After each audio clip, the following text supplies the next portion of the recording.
stage and deliver your speech. Your speech topic is Sir Syed Vision. Dr. Abdul Salam Sahab. Simultaneously, he is attending 2 programs in a day. Again, also he was there in Al-Badr Foundation as a chief guest. Now again, back-to-back appearances. We really feel honored and very, very thankful to you, sir.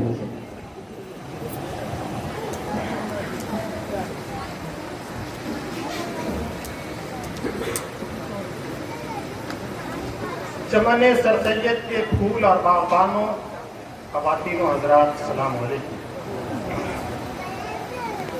मेहमान खुसूसी वो मेहमानाने की इजाज़त से चंद बातें मैं अपनी भी यहाँ आप लोगों के सामने पेश करूँ।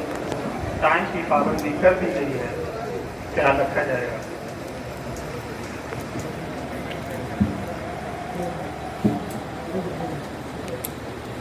आज का वो दिन है जिसे हम सर सैयद डे कहते हैं, मगर दरअसल ये सर सैयद को खराज अक़ीदत पेश करने का दिन है। और जैसा कि हम सब जानते हैं कि सर सैयद डे दुनिया के हर मुल्क, हर रियासत और हर रियासत के मुख्तलिफ मकामात पे आज मनाए जाते हैं। और यही नहीं, सदे आप पर बनाया जाता है और फिजाओं में भी बनाया जाता है।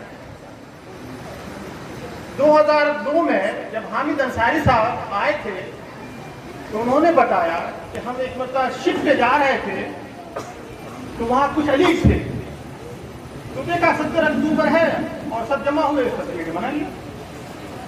तो ये अलीगढ़ की खासियत होती है। और अलीगढ़ के बारे में कहा जाता है कि जो अलीगढ़ गया, एक बार गया, वो हमेशा के लिए अलीगढ़ का हो जाता है।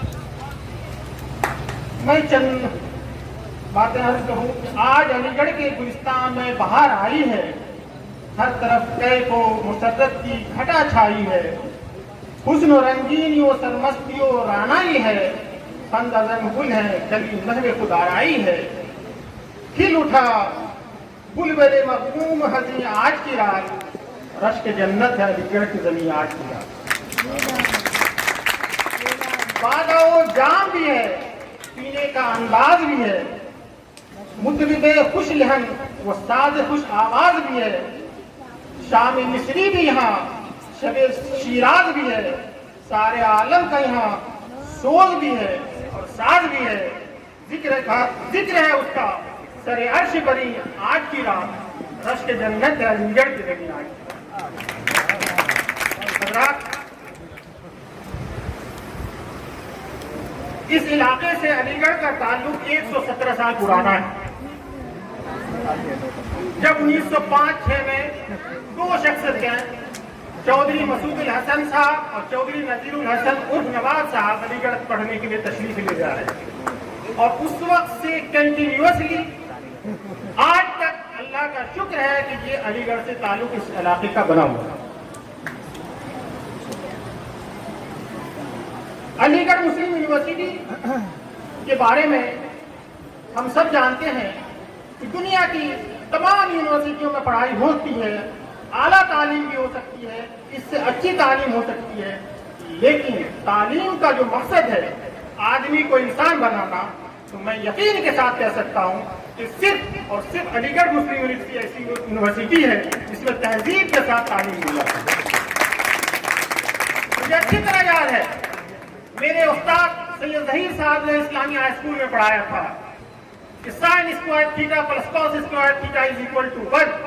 ठीक इसी तरीके से तालीम प्लस तहजीब बराबर इंसान।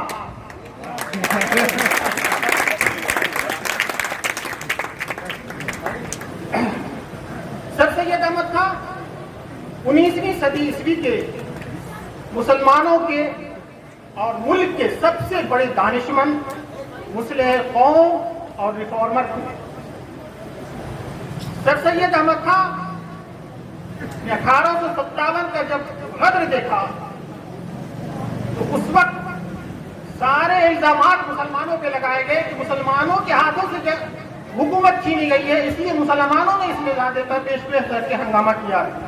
लेकिन सर सैयद की जात पूरे उस सदी में, उस एरिया में, उस पूरे जहाई में नजर आती है کہ سر سید نے اسباب بغاوت ہند لکھ کے یہ طے ثابت کیا کہ نہیں ایسا نہیں ہے، اس میں دونوں قومیں شامل تھی، اور اس کا الزام دونوں قوموں پر بھی نہیں ہے بلکہ اس کا الزام حکومت برطانیہ کے سر ہے۔ اس لیے سر سید نے نہ صرف قوم کو بچایا بلکہ ملک کے الزامات کو بچایا، ملک کے الزامات کو رد کیا۔ سیاسی قدم جب سر سید نے اٹھایا تو میں یقین کے ساتھ کہہ سکتا ہوں کہ سر سید کے سامنے سیاسی میدان بھی حل کرنا تھا، سر سید کے سامنے مسلمانوں کے معاشی میدان بھی حل کرنے تھے، مسلمانوں کے مذہبی معاملات بھی حل کرنے تھے، اور مسلمانوں کی معاشی میدان کو بھی حل کرنا تھا۔ پوری تاریخ میں سر سید اکیلا نظر آتا ہے جس نے ان تینوں میدانوں پر بیک وقت اپنے طرز عمل سے مسلمانوں کو اور ملک کی خدمت کی۔ حضرات،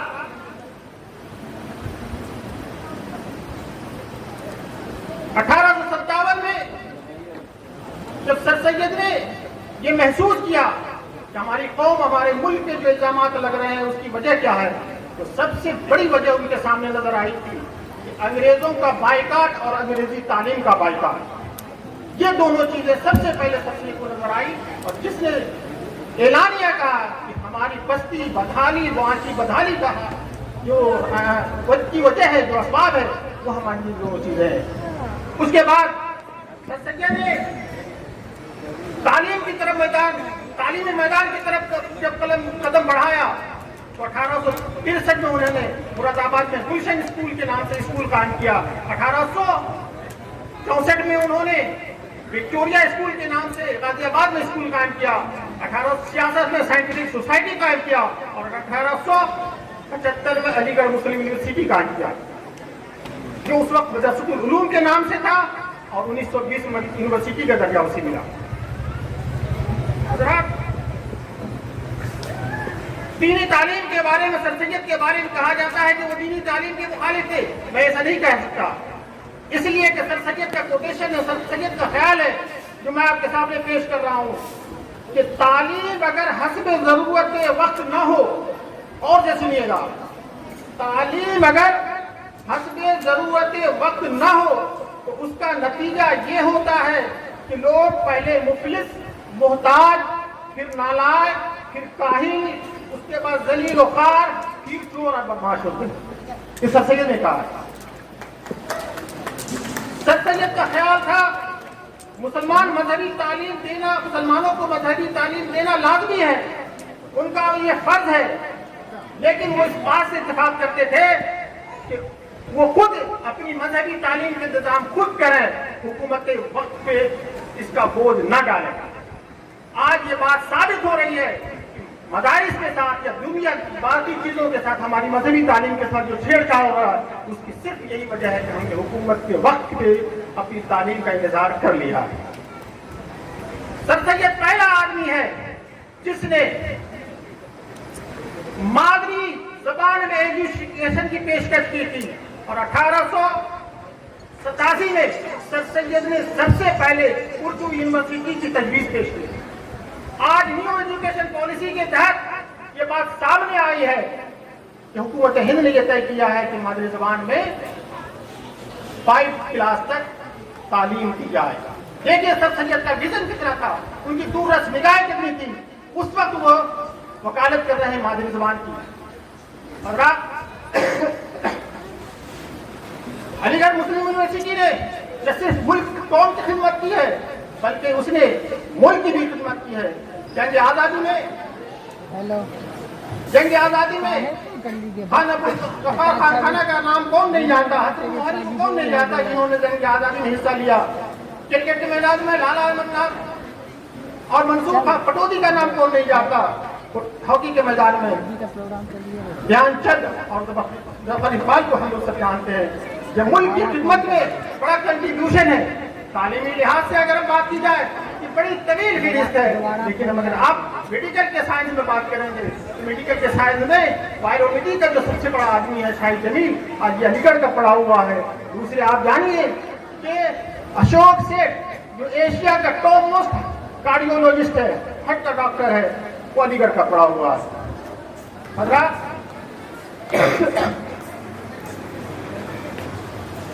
1857 में मुसलमानों की हालत असली उलूम के लिहाज से ये थी कि मुसलमान सिर्फ हिंदुस्तान नहीं बल्कि उस वक्त का मौजूदा हिंदुस्तान जिसमें पाकिस्तान, बांग्लादेश, अफगानिस्तान हुआ करता था, उस वक्त 1857 में मुसलमान 17 BA थे और 3 MA थे। लेकिन 1875 के बाद जब 1881 से 1891 की बात आई तो इतनी जल्दी से लोग पैदा हुए, ग्रेजुएट मुसलमान पैदा हुए कि 399 10 साल में ग्रेजुएट पैदा हुए। ये सर सैयद का विजन था।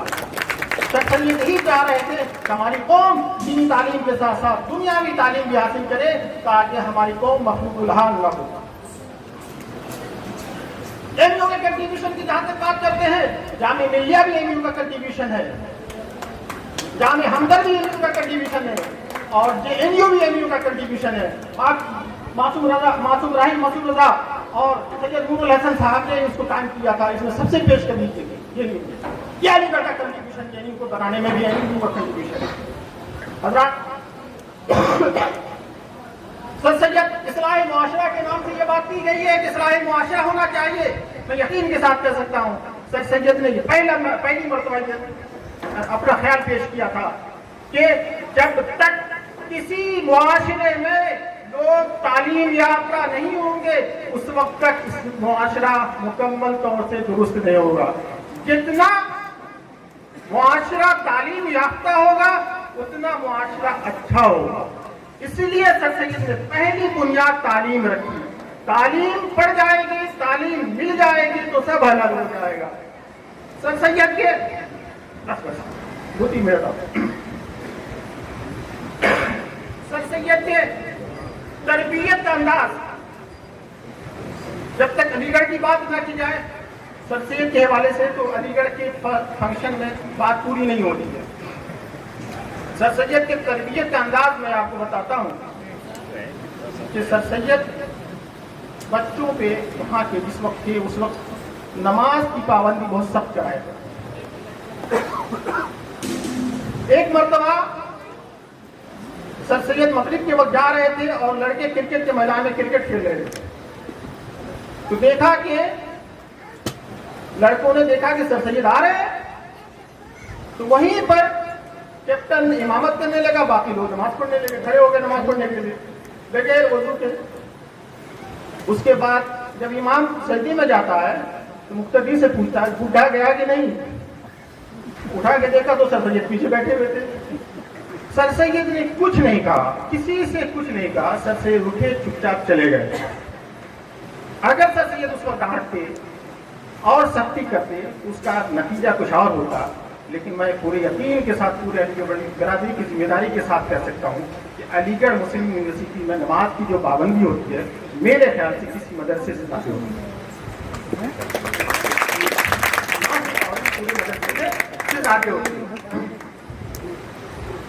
बहरहाल अपनी बात खत्म करते हुए मैं ये बात कहना चाहता हूँ कि सर सैयद के सिर्फ बिरयानी कोरमा खाने का नाम नहीं है, बल्कि ये अहद लेने का नाम है कि सर सैयद के मिशन को आगे बढ़ाया जाए, चाहे वो इज्तिमाई तौर पर हो या इंफरादी तौर पर हो। हर आदमी सर सैयद से मुतासिर है, तो इंस्पायर हो के वही काम करेगा जो सर सैयद ने मिशन कायम किया था और उसी का उस मिशन से उसको रिलेट किया जाएगा। सर सैयद का आखिरी में मैं उन लोगों के लिए मैसेज देना चाहता हूँ कि सर सैयद जो लोग तालीम इदारे चलाते हैं, सदर सेक्रेटरी बनते हैं, ऑर्गेनाइजेशन चलाते हैं, उनके लिए बड़ा सबक आमोज है कि सर सैयद की दयानतदारी और ईमानदारी का ये हाल था कि सर सैयद का जब इंतकाल हुआ उनके पास इतना पैसा नहीं था कि अपने पैसे से उनके कफन का इंतजाम न सका। ये ईमानदारी की सर सैयद। तो लिहाजा अगर कौम या कोई भी ऑर्गेनाइजेशन अगर चलाना चाहते हैं, कौम के अफराद इज्तिमाई तौर पर हो, इंफरादी तौर पर हो, तो सर सैयद के एक नज़रिए को रख के नहीं चलना पड़ेगा। सर सैयद के तमाम नज़रिए को लेकर चलना पड़ेगा, जहाँ बेगर्जी हो, सेल्फिशनेस न हो, मेहनत मशक्क़त न हो, लोगों से अकड़ के ना बात करें, یہ بھی علی گڑھ کی تہذیب ہے. علی گڑھ کی تہذیب کے بارے میں تو رشید احمد صدیقی نے بہت اچھا کہا ہے. جب میں کسی مہذب ویل ڈسپلین آدمی کو دیکھتا ہوں تو میرے دل میں خیال آتا ہے کہ ضرور علی گڑھ کا پڑھا ہوگا. اور جب میں ان سے پوچھتا ہوں کہ کیا آپ نے علی گڑھ سے تعلیم پائی ہے اور وہ کہتے ہیں نہیں, تو میری زبان سے برجستہ یہ جملہ نکلتا ہے کہ یہی ایک کمی آپ کے اندر رہ گئی. یہ علی گڑھ ہے, یہ تہذیب ہے. اور یقین مانیے علی گڑھ کہیں بھی کتنی مجلس میں رہے گا, اسٹیشن پہ رہے گا, وہ خود نمایاں ہو جاتا ہے, دکھائی دے دیتا ہے. آخری میں سر سید کو آج عقیدت پیش کرتے ہوئے 2-3 شعر کہ آدمیت کیا ہے, ہمسایوں کا غم کھانے کا نام, چھوڑ کر شاہی گدائے قوم بن جانے کا نام, قوم کی بہبود میں کر دینا جہاں تک بھی نثار, حق کی خاطر جینا حق کے لیے مرنے کا نام, جب تلک جینا تو جینا قوم ہی کی فکر میں, قوم ہی کے غم میں آخر مر جانے کا نام, کچھ نہ پانے کی تمنا اور نہ کچھ کھونے کا غم ہے جو یہ دیوانگی, تو ایسے دیوانے کا نام. یوں تو جینے کو زمانہ جی رہا ہے دوستو, یوں تو جینے کو زمانہ جی رہا ہے دوستو, زندگی ہے سید احمد بن کے دکھلانے کا نام, زندگی ہے سید احمد بن کے دکھلانے کا نام. واخر دعوانا الحمدللہ. شکریہ. Thank you.